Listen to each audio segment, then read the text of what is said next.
जम्मू का ये पहला मामला नहीं है। हाल ही में लगातार खबरें और तस्वीरें ऐसी आई हैं।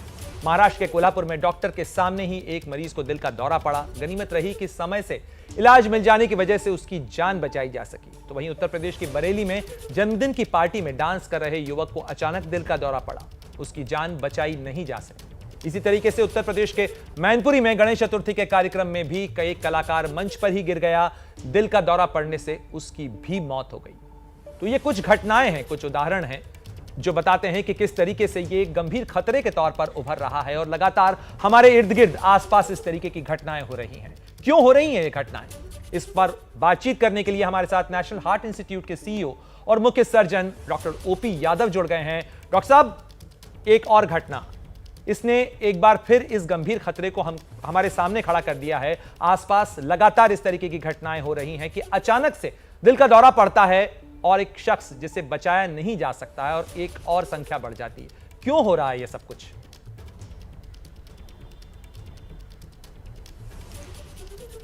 देखिए, पहले तो मैं ये बताना चाहता हूं कि ये सारे केसेस सिर्फ दिल के दौरे को ना समझिए आप। कुछ ऐसी बीमारियां होती हैं जैसे कि मांसपेशियों का साइज बढ़ जाना, जिसे हम अपनी मेडिकल भाषा में कार्डियोमायोपैथी कहते हैं। कुछ इलेक्ट्रिकल रिदम के डिस्टर्बेंसेस होते हैं। ये बीमारियां हम पैदाइशी भी हो सकती हैं और एक्वायर भी कर सकते हैं और वो हार्ट अटैक से अलग होती हैं। तो प्लीज़ हमें ये समझना है कि ये सारी बीमारियां जब तक हम इनको ऑटोप्सी या पोस्टमार्टम ना कर दें, हार्ट अटैक ना डिक्लेयर करें, कुछ ऐसी तकलीफ़ें हैं जो अगर आप प्रिवेंटिव हेल्थ चेक कराएं तो आप उनसे बच भी सकते हैं। जहाँ तक आपका सवाल है कि अगर ये हार्ट अटैक था तो ये यंग लोगों में, क्योंकि आजकल हमारा जो खान पीन है वो बदल गया है, हाई कार्बोहाइड्रेट डाइट्स हम खा रहे हैं, मोटापा बढ़ गया है, मानसिक तनाव बढ़ गया है, फिजिकल एक्टिविटी कम हो गई है, ये सारी चीज़ें, और सब्सटेंस अब्यूज़, स्मोकिंग और टबैको बढ़ गया है हमारा। तो इन सब की वजह से कुछ ये बीमारियां भी बढ़ी हैं हार्ट अटैक की। डॉक्टर साहब, आम लोगों में इस चीज को लेकर भी चर्चा है कि कोविड के बाद इस तरीके की घटनाओं का सिलसिला बढ़ा है। एक डॉक्टर के तौर पर क्या आप ऐसा मानते हैं कि कोविड के कारण कुछ अंडरलाइंग सिचुएशंस जो हैं वो एग्रेवेट हुई हैं, बढ़ी हैं? जी हाँ, इसमें कुछ हद तक सच्चाई है। कोविड आपकी दिल की नसों को कोलेस्ट्रॉल नहीं जमाता, लेकिन अगर आपका इनहेरेंट कोई प्रॉब्लम है, आप डायबिटिक हैं, हाइपरटेंसिव हैं और आपकी नस में ऑलरेडी 20-30-40% की रुकावट है, तो कोविड की वजह से खून का थक्का वहाँ जम सकता है। कोविड हमारे खून के जमने की जो क्षमता है उसको बढ़ा देता है और इसलिए कोविड हार्ट अटैक बना सकता है। आपने बहुत सारी चीज़ों का जिक्र किया डॉक्टर यादव कि बहुत सारा जीवन शैली बदली है, रहन सहन बदला है, खान पान के तरीके बदले हैं। आप ऐसे समय में, चूंकि बहुत सारे लोगों की लाइफस्टाइल बदली है, हाई स्ट्रेस लेवल है, क्या सलाह देंगे आप? आपने कहा रेगुलर जो चेकअप्स हैं वो कराते रहना चाहिए, तो कितने इंटरवल के ऊपर ये चेकअप कराए जाना चाहिए? देखिए, पहले तो हमारी ये जो धारणा है कि ये दिल की बीमारियां बुढ़ापे में आती हैं या 50 साल के बाद आती हैं, ये बिल्कुल गलत है। इनकी जो नींव रखी जाती है वो जब बच्चा माँ के पेट में होता है, ये प्रूव हो चुका है। और बच्चों का स्कूल में क्या खान पीन है ये भी बहुत इम्पॉर्टेंट है।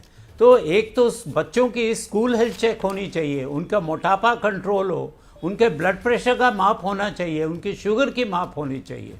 और जो कोई इंसान 35 साल की उम्र क्रॉस करता है उसे हर 5 साल में एक health check, preventive health check कराना चाहिए।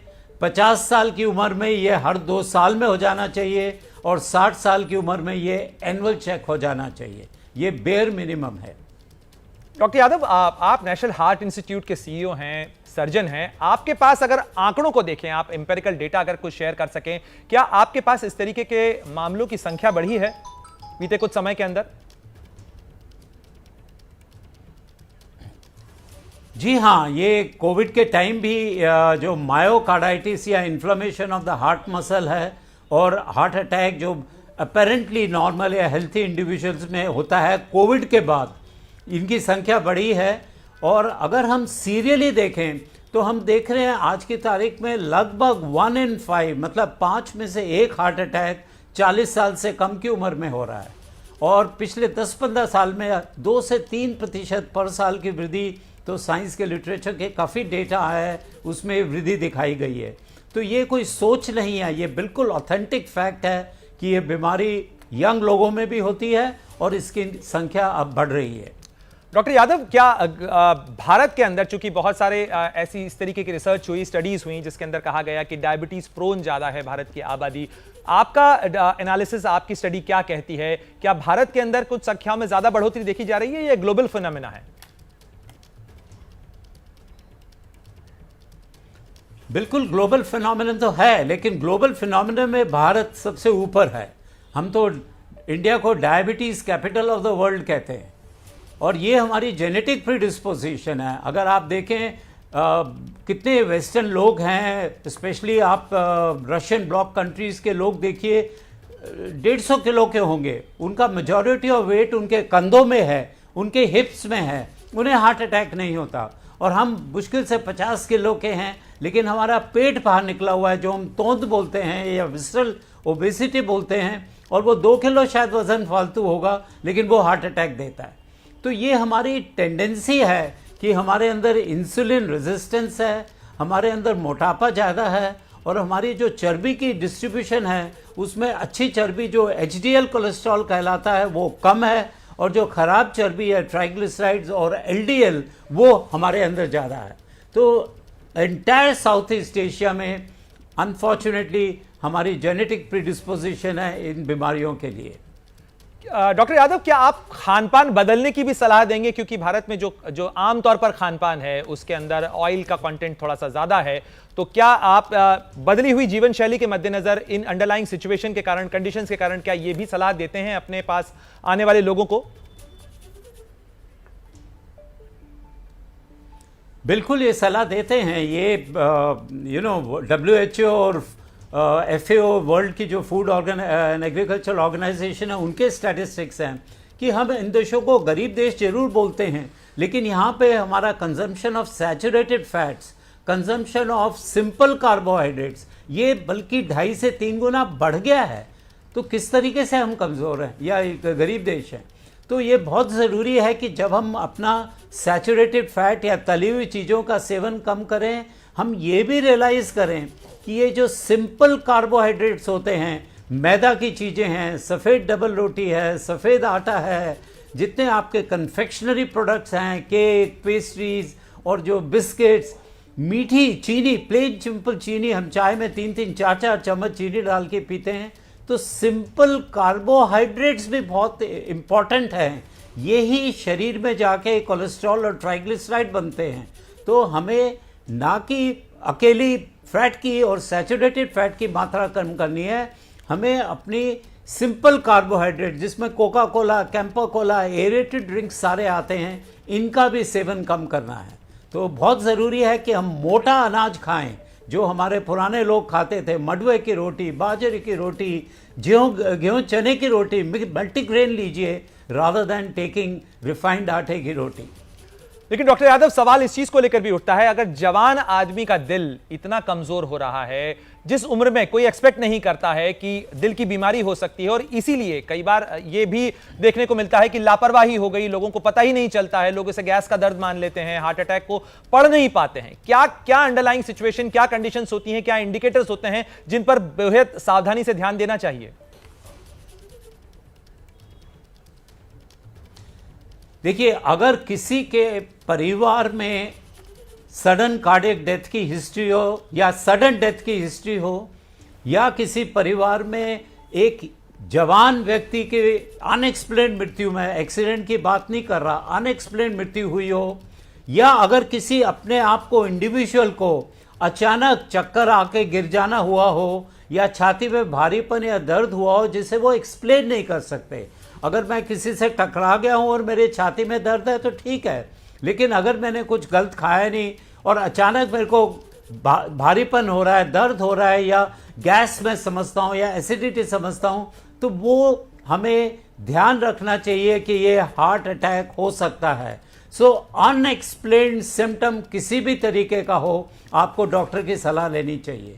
और जहाँ तक हाई ब्लड प्रेशर और डायबिटीज़ का सवाल है, ये तो बिल्कुल साइलेंट किलर्स कहा जाता है। ये दीमक की तरीके से हैं। जब आपको दीमक का पता लगता है, चौखट पूरी खाई जा चुकी होती है।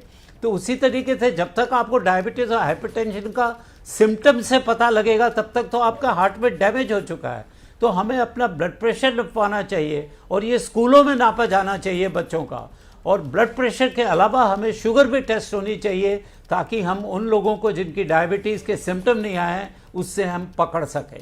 डॉक्टर ओपी यादव, आपने बहुत महत्वपूर्ण बात कही। आपने कहा कि बचपन से ही जो स्कूल हैं वहां पर इस तरीके की मेडिकल जांच लगातार होती रहनी चाहिए।